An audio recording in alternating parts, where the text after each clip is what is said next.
Good morning. It is Monday and it is March. I'm Erika of the Knit Kind podcast and Grapefruit Gardenia Designs, and I have some nice, beautiful light coming in this morning. It is a cold Monday morning in the Boston area after having a few days of spring-like weather. So I am showing up today to follow up a short podcast that I did on Friday. And enough people reached out to me either through the public comments on YouTube or privately to say that they'd love to know a little bit more about energy levels, showing up for each other, and maybe some knitting analogies to kind of bring it all full circle. So I thought I would start my Monday morning, my work Monday morning, by doing that. I have a lot of computer work to get to this week and a little bit of design work on the needles, and I thought, let me just get started with this right away, and I will try to get it posted today so that maybe for those of you who do find it useful right now, you can start your week by listening to some of it. So I'm wearing the Unbroken Circle cowl, and I was wearing it on Friday too, and I realized that in the take that I ended up posting, I didn't say why, and so I want to say a quick little bit about that.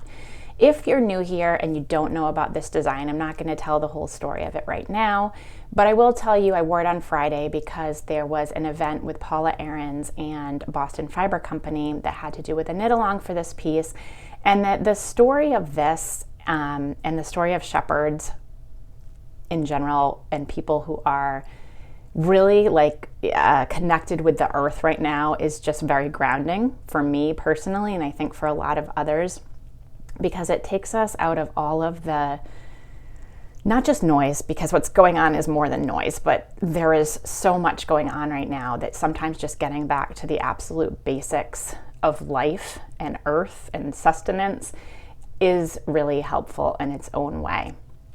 And so this cowl tells the story of sort of the circle of life. It's called the Unbroken Circle cowl. And if you go look at my patterns, there's links to Paula telling the story that inspired this originally. And then there's so much going on with this, and I see new layers almost every day of, duality and all kinds of things. And after I recorded the podcast on Friday, where I talked a little bit about my life coaching background, I had lunch with a woman who took that training with me and who I've stayed connected with. And we talked a lot, which inspired me to continue having this dialogue with you. And I wore this and I told her the story of this. And she saw one more thing in it that I hadn't seen, that now looking in here, I can. Do you see hearts right here? When I told her the story of it, she said, Erika, I see hearts in there too. And, it's all about what we see. It's all about what lens we have on and our perspective and how we're looking at things and what we see and what we choose to see in certain situations. And so I wore this on Friday. Paula told some stories to the group about lambing in 2020. And obviously we were experiencing one thing in 2020 that was really hard, being more than one, but one universal thing in 2020 that was hard, which was going into a pandemic lockdown for much of the world. And she talked about lambing during that and some things that were going wrong and were overwhelming, and just added a layer onto that. And then also in the story, there's hope. So it's this constant, no matter how strong, secure, confident you are, or feeling not strong, not secure, and not confident, there's a lot of universal feelings that are out there. And so Paula has written some of those into stories. She spoke at Vermont Sheep and Wool last year, and she did sort of a revised version of that for our group. Someday, I hope maybe it will become a book, and maybe it will become a book with patterns accompanying it. Maybe it will become an audio book.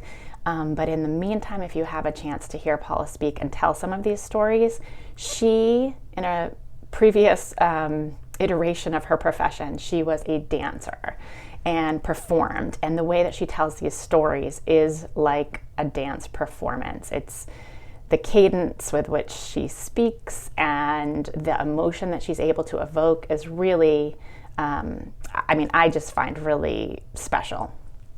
So a little bit there. She'll be at New Hampshire Sheep and Wool in May. I don't know if she'll be speaking or not, but she'll be there vending, so you can see her, talk to her, see her products and her yarn. And she'll be back at Vermont Sheep and Wool in October. And again, her farm, which I've mentioned before, is Dancing Pony Sheep Farm, where she raises Jacob sheep and Romney sheep. So a little bit about Paula, why I chose to wear this, and leads right into what I want to talk about, which is energy levels and tying it back to knitting, so that as we're thinking about how to show up for our communities and ourselves every day, we can think a little bit about all of those things. So let me just also go back and say, what is coaching? I'm going to give you a very, very simple explanation, and it doesn't mean that hasn't evolved or that that's how everyone coaches, but when I took my training, it was very simple to summarize it as coaching takes your present state and moves you forward, and doesn't do that for you, but helps guide you through the process to do that yourself, so that you can identify what has you stuck, what your blocks are, and how to work through those blocks to get to the other side. It's not like one side and the other side and you're done. It's a constant process of seeing these things that come up for you as blocks. There's 4 kind of main categories that they fall into: figuring out what the block is, where it falls, and therefore what tools do you have in your toolbox to work on it and get it unstuck. And so I talked about those energy levels, and that's what I'm going to get into with a little bit of setup of explaining, as I just did, more or less what coaching is. And then I'm going to set it up through some things that I did with my son last night that I think we were all looking for a little bit of comfort and nostalgia. And I asked him last night, he's now at an age where it's time for bed. He goes to bed and he reads his big chapter books. And I said to him, do you want me to read some of those favorite books that we used to read every night? And he lit up and he was like, yeah, I think so. And so I had in my head the ones that I wanted to read, but I just sent him up to pick out, I thought maybe 1 or 2, and he came down with like 8. We ended up reading 5, which we were up past his bedtime reading them. But I'm going to share a couple things about a few of them with you. One of his favorites is, what do you do with an idea?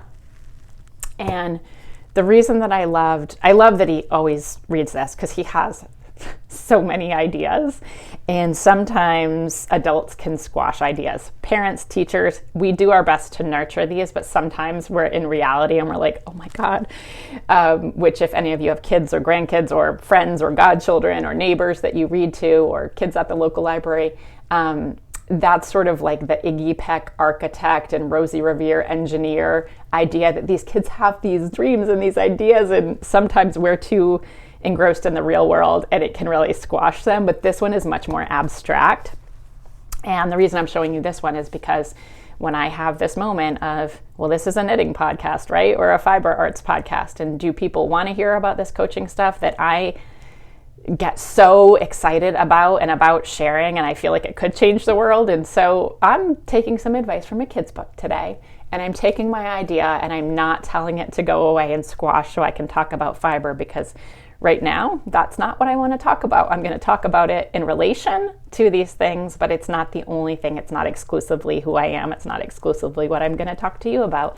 And you don't have to watch this episode if you don't like it. So I'm going to nurture my idea. Take a note from a kid's book. The second book I'm going to show you, I'm going to preface immediately by saying, if you listened to the last podcast more than once, I said 2 things can be true at once. I also said I'm an independent voter, that, I fall in certain areas on liberal to conservative scales, as many of us do. And in the world now, it has gotten to a place where it's like, you're this or you're this. And really, most of us are here. Most of us have thoughts about everything, and we've gotten to a place that or at least I do, where like I'm so worried that a word that might come out of my mouth might offend somebody. Of course it's going to. Everything you say is going to offend someone, and it's focusing for me on the uplifting, the ability to make mistakes, the ability to grow, that's going to keep me moving forward.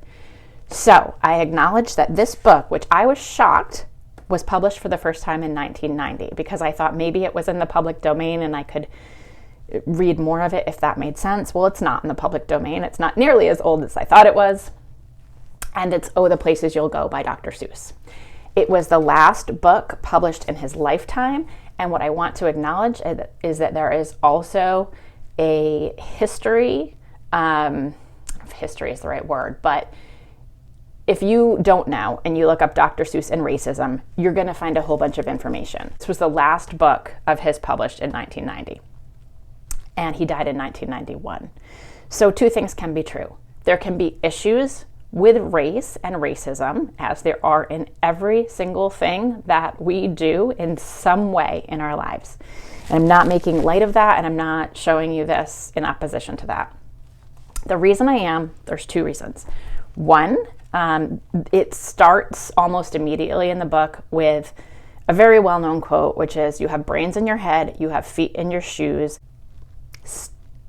You can steer yourself any direction you choose." I always put an extra word in there, so I wanted to make sure I got it right. Taking just that quote and sharing that with anyone of any background is empowering, in my opinion. So, first of all, let's all remember, we do have brains in our head and feet in our shoes, and we can steer ourselves, at least abstractly, in any direction we choose, okay? And so we do that through tools and choices that we make and how we show up for each other. The other thing in this book that I wanted to point out has to do with those blocks. Because in this book, it's not just all, you go, you be the best, you are the best, you're super. There's a lot of that, and then there's reminders that, oh, but not always. And one of those reminders is when we get into this blue area, and it says, "And when you're in a slump, you're not in for much fun. Unslumping yourself is not easily done." And coaching is about unslumping yourself, I guess. It is to me. That also can be done through therapy. If you are looking at coaching, you are looking at identifying blocks and moving forward. Whereas historically, if you're looking at therapy, you're looking at things that happened in the past and getting yourself to the present, to be present. There is now much more overlap with both, and some people in coaching might look back, but you're only looking back for a short period of time. If you're in therapy, there are choices also of looking ahead, but there are more, I believe, still more choices in therapy where you're spending more time looking back to get yourself to the present. So that. I have two more books that I'm going to bring up as we continue to talk. And I hope that it can also be a reminder to us that sometimes children's books are as powerful right now for us when we need to or want to just get back to basics as more complicated things that are written for adults. And sometimes children's books can give us the tools that we find more effective when we're trying to have a dialogue with people whose views are not ours. The more advanced we get, the more complicated it gets, the more entrenched we get, and the harder it can be to come out of that. Whereas if we can take a simple moment to breathe and to assess something in the way that children's books do, it can be a very powerful tool. And let me now start talking about introducing these energy levels to you and what they are. So there are 7 of these energy levels. And again, for those of you who are like, this doesn't resonate with me in terms of the concept does, but not the language, just think of them as 7 categories of things that you can feel. And things that you can choose once you understand them to tap into. So if you take an assessment and it's a Myers-Briggs assessment or it's a DISC assessment, the idea of those assessments is they often tell you, you are this. And this is why things are the way that they are for you in the world. You are introverted or extroverted. You, the way that you show up as a leader, the way that you show up, let me see. So the MBTI, right? And so it's whether you're thinking, whether you're judging, where you're making emotional judgments. Well, when you learn about these energy levels, but what you learn is, if you take an assessment, you learn how you kind of regularly show up in the world. Whether, 1, 2, 3, 4, 5, 6, 7. All of those things are going to be present, but what are the strongest ways that you show up? And then you learn how you show up under stress. And so you might show up one way under a normal condition and another way under a stressful condition. And as you learn about them and what they are, you learn how to access them intentionally. So you show up in a certain energy level and you recognize it and you pause for a moment and you say, okay, how is this serving me? And is this how I want to show up right now? Is it how I can't help but showing up right now? And do I want to shift that in a different way to be more effective in my present situation? So that's the introduction to how you use them before I get into exactly what they are. So they are not a label for you. They are a natural tendency and where you go, and then learning how to tap into different powerful ways to show up. So the effort required, this is the other thing I want to say as we talk about them, and we talk about the anabolic ones and the catabolic ones. As I mentioned before, catabolic is destructive energy. It's breaking us down. Anabolic energy is uplifting energy. It's building us. It's constructive and growth. And it takes a lot more effort, exponentially more of the positive energy to pull us out of the negative energy. The negative energy is stronger for what it is. So if you think about like a magnetic pull, the magnetic pull of that negative, destructive energy, it's stronger than how much of the positive energy it takes you to get out of that. And you can think about that in any situation that you've had in your life, and how much you have to sort of get over the hurdle to a goal that you want to accomplish. So, okay, now we're going to rewind and we're going to go to what those energy levels are. So level 1 energy is the lowest level that we're describing. It's a victim energy, a mentality that things happen to you and it's not fair and it's out of your control. And it's, if you think about one phrase, it's I lose. I lose. I'm a victim of all this stuff happening to me. So I'm going to bring it to knitting. You ready? My swatch lied. My superwash, my alpaca grew. I spent 70 hours knitting this sweater and I put all that into it, and now it's no good. And it's not my fault, and it happened to me. Did you ever find yourself saying any of those things? I found myself saying my swatch lied once or twice, and now I have a very different relationship with swatching because I've taken it out of that level 1 energy. It's not my swatch's fault. My swatch is just a piece of yarn that I knitted in a way that I was trying to accomplish something. But my swatch didn't actually lie to me. It just gave me a piece of information that was not the whole bit of information that was needed for me to get the result that I wanted. Okay? So that's level 1 energy. We'll go back maybe and think about, or maybe you're even thinking about it right now. How does that show up in your everyday life? And how does it show up in the way that the world is right now? Have you had your moments of sitting there, whatever issue it is that is affecting you more personally or just mentally that you're more upset with, and thought it's happening to you and felt like a victim, like you couldn't control it? Or maybe you're angry because it's not in line with what you voted for, and that could be in 2016, in 2020, or in 2024. This is a nonpartisan statement. But have you felt like a victim for something happening in the world lately? Well, think of your swatch. It's not your swatch's fault that your sweater doesn't fit. And you're not a victim of everything. But that is one way to feel.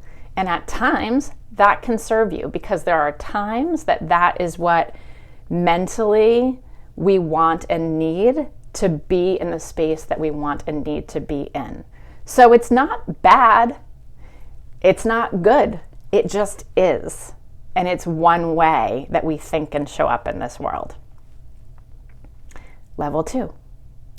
We are now coming out of our victim energy into conflict. Conflict is, I win, you lose. Conflict is where the world resonates. If there are these 7 levels of energy in this particular way of thinking and describing them, the world is in level 2. It's a little depressing, right? But there's movement in level 2. Level 1, there's not movement. Things are just happening to you, and that's that. Level 2, you're mad. Anybody out there mad lately? I've had level 2. I'm laughing a little bit at it because it does serve a purpose. It gets people off the couch. It gets people to vote. It gets people to call elected officials. It gets people to organize. However, it also gets people to participate in a lot of, in the long run, not productive dialogue, because it's constantly I win, you lose, or you win, I lose, and it's back and forth, and it's back and forth, and it's back and forth. And in the end, things get done, but they're not done in a sustainable, long-term, effective way. They're in a way that it's us or them, me or you, and that's where we are, and that's where we are as the world. So does that make sense for where we are? Might help as just a little bit of an explanation, right?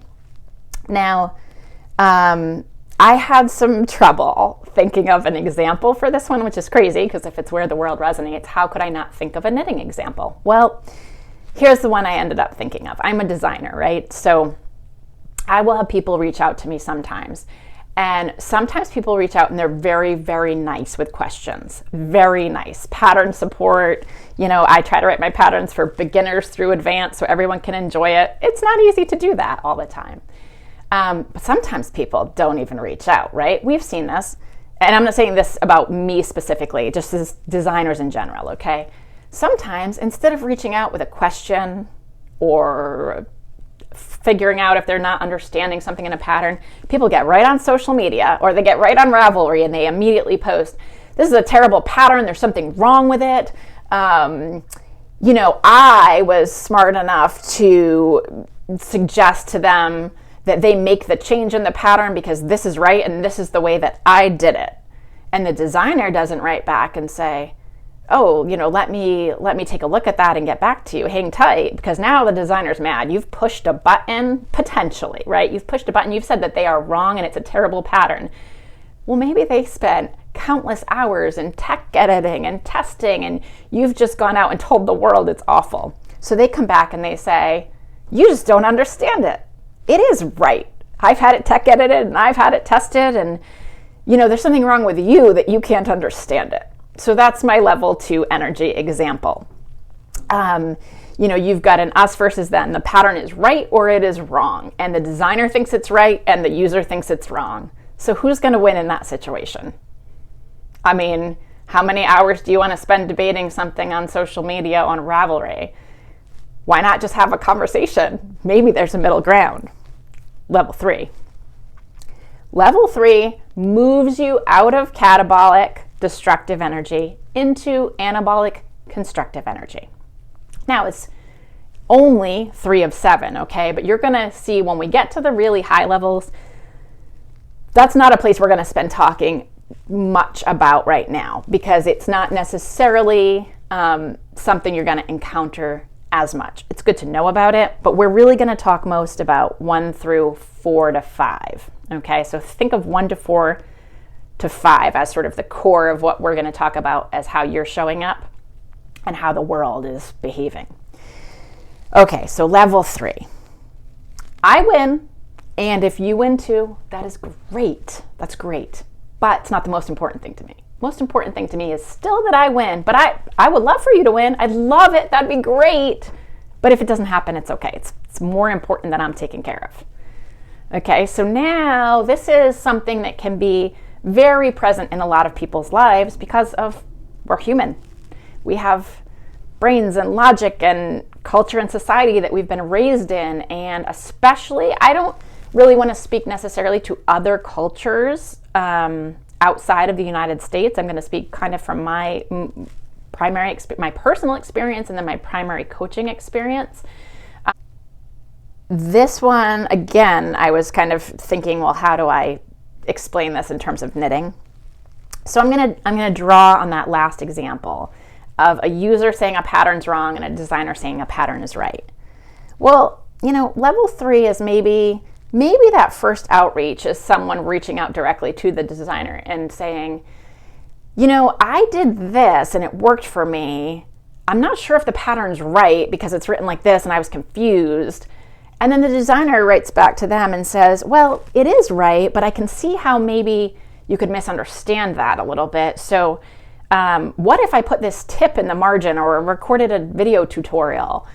And all of a sudden it's like the designer's still right and the user's still getting it right for them in the end, but maybe there's a middle ground here where they can both be right at the same time, but there's things that the other person can bring to the conversation.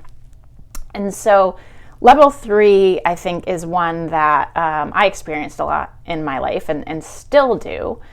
And it's right there with, a lot of things in the community, things that you try to get right. I'm using some, just so you know, or maybe talk in the future about language that is anabolic and catabolic, because I think I might have mentioned last time, is catabolic. Try actually doesn't usually get us to where we want to be. Intend, aim, those are words that are anabolic and do get us to where we want to be. So if I were writing a pattern, for example, and I wanted it to be as clear as possible, and someone through the test process, say, had given me some feedback, and I said, I'll try to get that in there so it makes sense to people. It's less likely than if I say, I'm going to aim to make my pattern more clearer in that area. I'm going to set an intention to record a video later this week so that it's helpful to people who might be stuck in the same spot as you are. It's more likely to happen. So that is level 3 energy. Level 4 energy. You win. No, it's all good. You win. No, don't worry about me. I'm all good. It's just, it's good. I'm glad you're winning. It's good. It's a little bit of a martyr kind of mentality, a little bit of like a giver, a selfless person who's putting everybody else first, and doesn't that make them honorable because they're first? And the real quick flip side to level 4 energy is level 1 energy. So you see this in a lot of people who are caretakers or givers. They are taking care of all of these people in their lives at their own expense. Don't worry about them. But what happens quickly is instead of going 4, 3, 2, 1, they go 4, 1. Because now they've spent so much time and energy taking care of everybody else and not themselves, that they go from this level 4 energy down to the level 1 energy, where they're a giver and then they're a victim. And I thought about this in knitting and actually did come up with one for this pretty quickly. You ever given that gift to somebody? It was just about the gift, right? It was about the love and the experience of knitting it. And then they didn't send you a picture. They didn't write a note of appreciation. You probably started cursing out that darn thing probably went right into the dryer and shrunk. Or did that baby ever even wear it? Did they know how many hours you put into it? But you did it for love, right? You did it for the experience. It was about giving the gift. It wasn't about it being used and sending you photos of the baby in their sweater. It wasn't about seeing a picture of the stocking on the mantle. No. It was about the love, the intention you gave it with. But damn it, what do they think? Do they think you just sit there and knit all day? Do they think one of these things happens in like a hot second? Do they not know that you spent 40, 60, 80 hours knitting it, blocking it, washing it, putting a label on it? Okay, so that's level 4 to level 1. Did you see how it happened? I mean, really, like, you wanted to just, that person was gift worthy, right? Are they not knit worthy anymore? Are they on your list? Yeah, forget them, just knit for yourself. 4-1. And so is that showing up for you at all in the world today? Do you have moments where you sort of just think, oh, guess who's here? Guess who's here? Bells. She's going to sit behind me right now instead of on my lap, I think, though.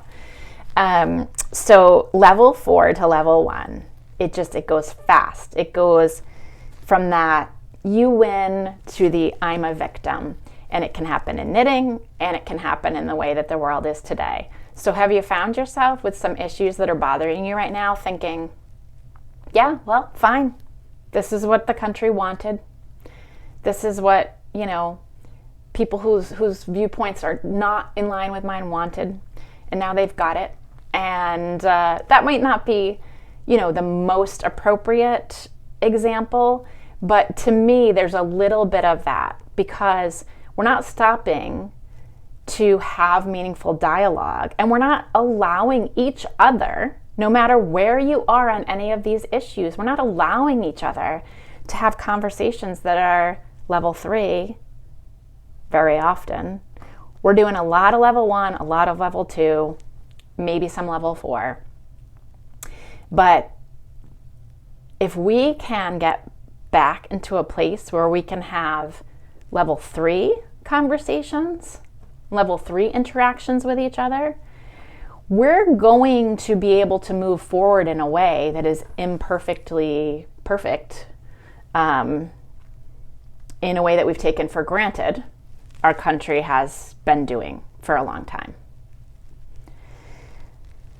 So, level 5, 6, and 7, I'm going to just share quickly so you know what they are. I'm not going to give long examples of these. Level 5 is we all win or no one wins. And I also find myself thinking this way a lot, not necessarily being able to fulfill acting this way as much, because I feel like one of the blocks to that is just how far away we've gotten from it.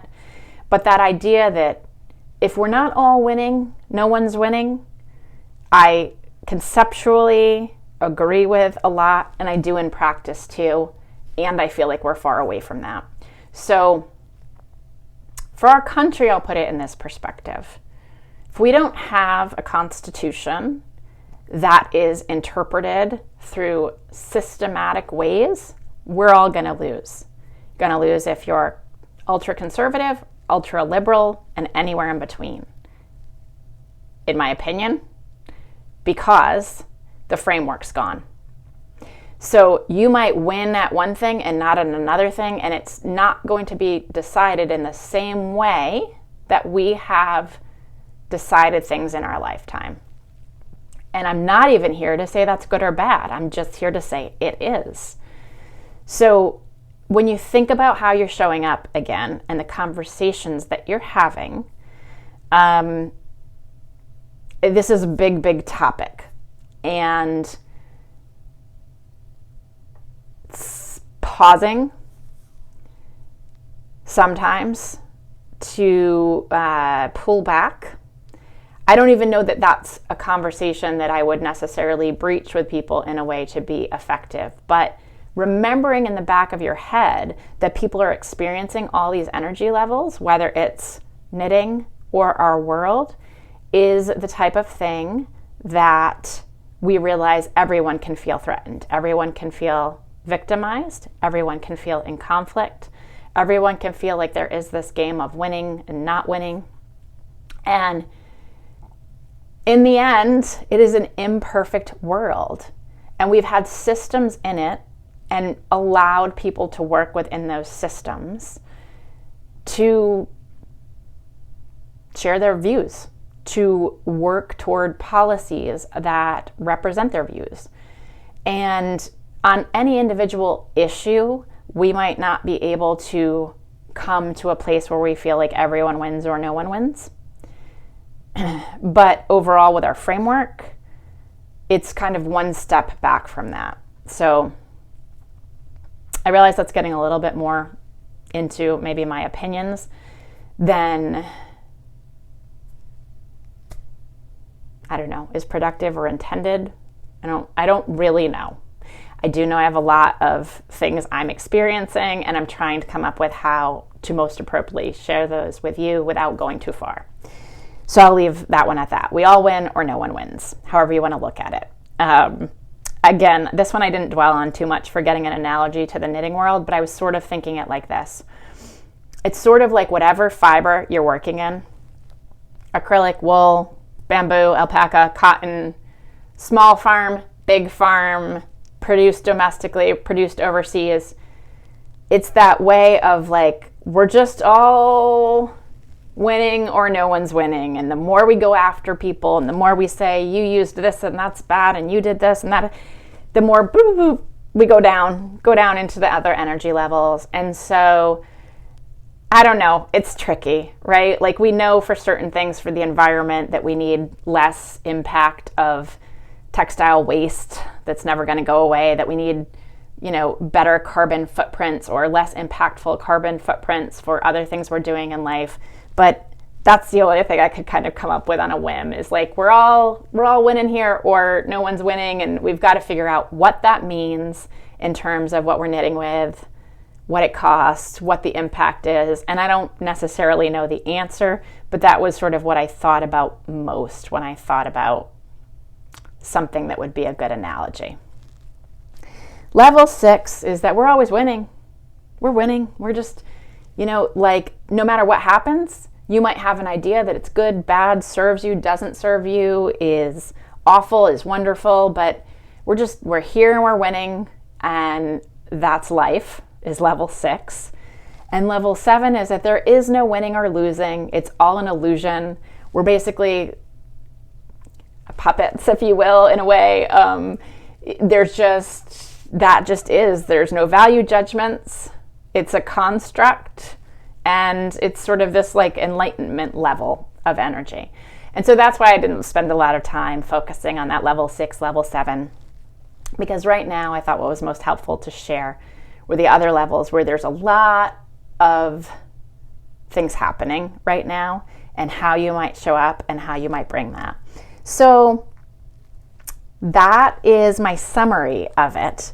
In terms of tips or advice of how we show up, I think it is, if this is something that's interesting to you, there's actually a book. I make no money. I have no affiliate link. I have no anything. I don't even know. It's not even necessarily that I would recommend the book to you, but you can look at the website for the place that I did my coaching, which is the Institute for Professional Excellence in Coaching. It's known as IPEC. And there are different books. You can connect with a coach through there if this is something that actually has made you think, oh, maybe coaching would be something that would be useful to me right now. There are ways you can find coaches. You can find coaches with different expertise.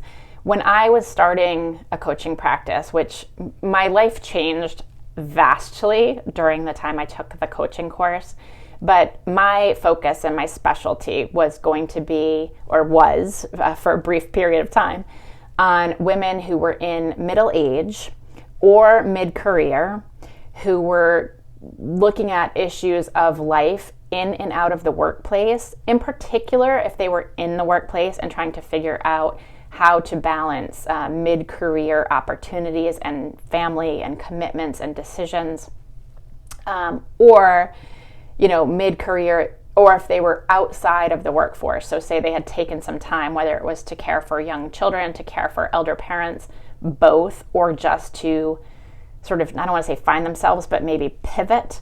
It was on focus on that and getting back into the workforce. A lot of it was around the fact that, again, things I say are not gender exclusive, but it's a niche that people can focus on. And women tend to use a lot of catabolic language to talk to themselves. I'm going to tie it back to what I was saying about Paula Aarons telling her story at the Knit Night on Friday, because Paula, who is clearly a very accomplished, capable, woman in everything that she's done, probably, but specifically she was talking about her dance career and shepherding, and she was having those moments, those horrible self-doubt moments where we can tear ourselves up.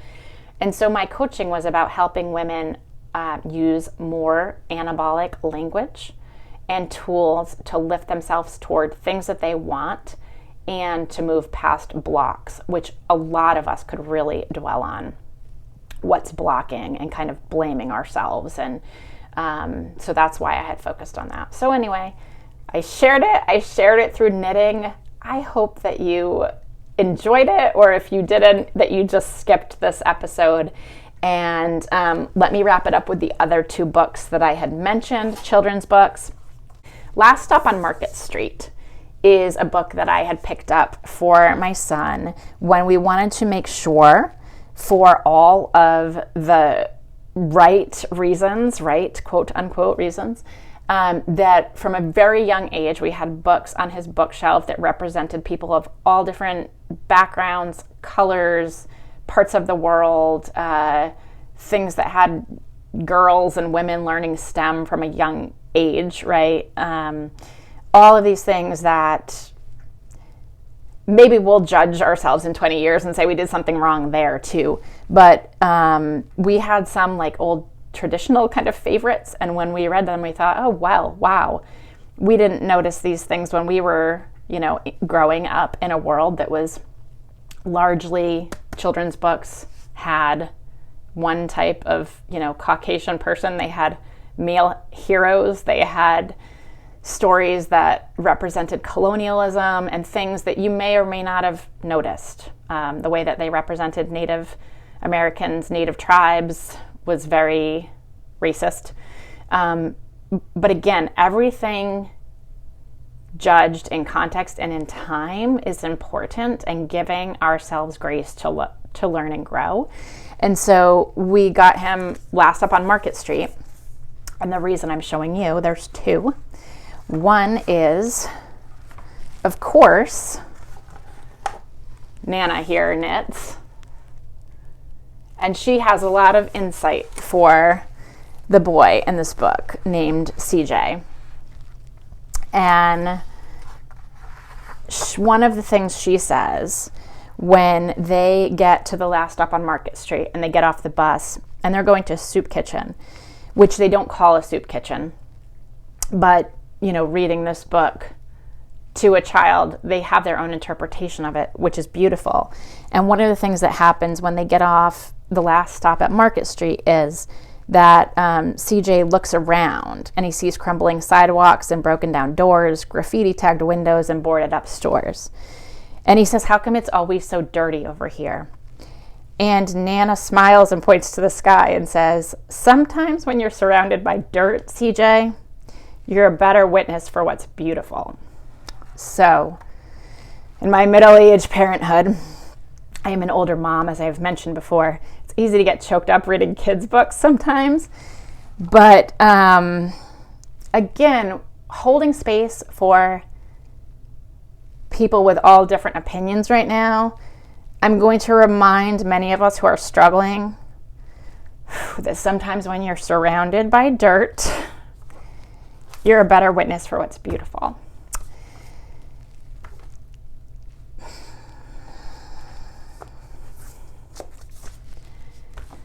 Two more things. In Oh, the Places You'll Go, there is also a waiting room. And let me see if I can find it here and just show you a picture. Here it is. Here's the waiting room. Everybody's waiting in the waiting room. They're, as they say, waiting for a train to come and go, a plane, waiting for the fish to bite, for the wind to fly a kite. They're waiting for pots to boil. They're waiting for all of these other things. They're just waiting.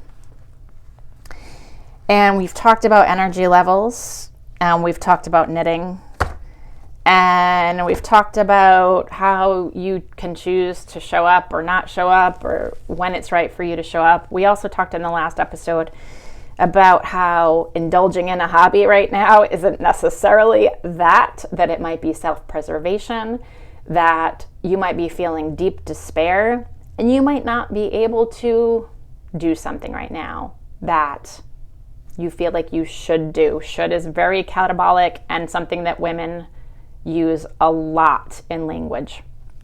And if going to the waiting room for a little bit is what you need, be aware of it. Ask yourself if you really want to be in the waiting room. Ask yourself if there's something you might do to get out of the waiting room. You can go back to the waiting room if you want to. It can be like being at the doctor where they take you for your weight and your blood pressure, and then you go back to the waiting room. No place we have to be, whether it's an energy level or a physical or a metaphorical place, has to be somewhere we are forever. And setting your mentality for what you need and what you want to do for the country and your family and your neighbors and your knit group is all part of this. And I'm going to leave you with Extra Yarn. If you haven't read Extra Yarn, or you haven't gifted Extra Yarn to somebody, I read it last night again to my son. I've given this as a gift to babies when they're born, or toddlers or young children. And I've given it with something that I've knitted before. And you can see a lot of energy levels in Extra Yarn. So I would even say, forget kids. Are you in a moment where this might do something for you as an adult, as a knitter, as a fiber artist? Buy yourself Extra Yarn. There's even a bag from Barnes & Noble that I desperately wanted to have, and I think the first year they had it, it was sold out. Maybe it was during the pandemic. For whatever reason, I couldn't get it. And my college roommate, who I knit for her daughter when she was born in 2020 during the pandemic, she was born, and I sent her a whole bunch of knitted things, and it was such a joy. And it was the complete opposite of that level 4 energy that I'm telling you about when you send things off and you don't get things back, because the relationship that I built from afar with her daughter, who just couldn't love knitted things anymore, was incredibly special. And I think I sent her Extra Yarn early on. And she sent me back this past year the bag from Barnes & Noble that I never was able to get. And she thought I would have already had them, and I didn't have one. And it was the sweetest thing, with this handwritten note from her daughter about my talents as a knitter. And let me tell you, that was like probably, gosh, I don't even know. Was that level 7 energy? I mean, it was concrete. So it wasn't this totally abstract, but it was like the most joyful thing ever. And she has sent me a video before of her daughter opening some sweaters for me, because after I made a bunch of things for her as a baby, as a newborn, she commissioned sweaters for me later on. And if you look at some of my Instagram feed and my Facebook posts, you'll see pictures of her daughter, which I posted with permission. But she wears her hand knits everywhere. She takes them out of the closet. I mean, she wants to wear them. And I told her mom early on, don't keep them in a drawer. Let her wear them. Let her put a hole in them or a stain on them. And it means she loves them, and things can be fixed. And frankly, even if they can't, like, if they are loved and used and worn, nothing could make a knitter happier. And the only thing that makes us not happy is if they're never used, they're never taken out, and then maybe the one time they are, they get shrunk or something, right? That's a bummer. But Extra Yarn is a story that I could probably read to myself every night and find a little different nuance in. And a lot of those energy levels there, because there is a protagonist and there is an antagonist, and seeing how people act. And maybe the one thing I will share from this with you, because I think this is kind of helpful in terms of how we think about people right now related to knitting. We had our protagonist Annabelle here. She was out for a walk with her dog, and here's somebody laughing, pointing, teasing, just being nasty, right? What does she do? She knits for him.